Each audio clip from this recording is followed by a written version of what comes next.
Moikka! Mä oon Mäenpään Tanja Tikkakoskelta. Olen ammattivalokuvaaja ja pyörittelen omaa valokuvaustudioa tässä Jyväskylässä lähellä keskussairaalaa. Mä oon myöskin merkonomi ja markkinointiassistentti ja mulla on tosi pitkä kaupan alan tausta ja olen tehnyt myöskin markkinointia ja asiakaspalvelutyötä.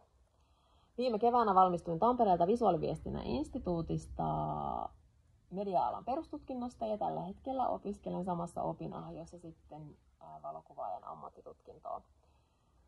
Tulevaisuudessa siintää tietysti myöskin valokuvaajan mestarin tutkinto, mutta ammattitutkinto täytyy nyt suorittaa ensin tästä pois.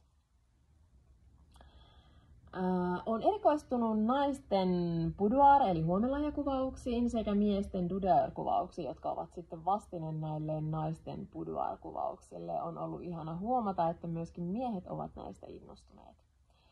Mä oon hyvin tämmöinen ekstrovertti ihminen, tulen hyvin ihmisten kanssa toimeen ja oon hyvin aito.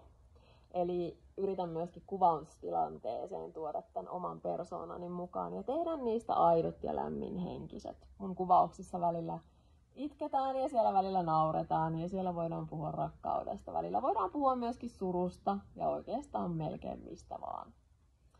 Monta kertaa se onkin juuri niin, että kun paljon asioista kaikenlaisista puhutaan, niin silloin myöskin asiakkaat rentoutuu ja silloin saa kaikista parhaimpia kuvia.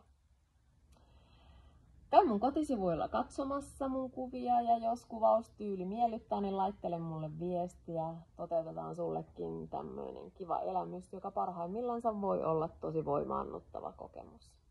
Olisi mahtava kuvata juurikin sua. Moi!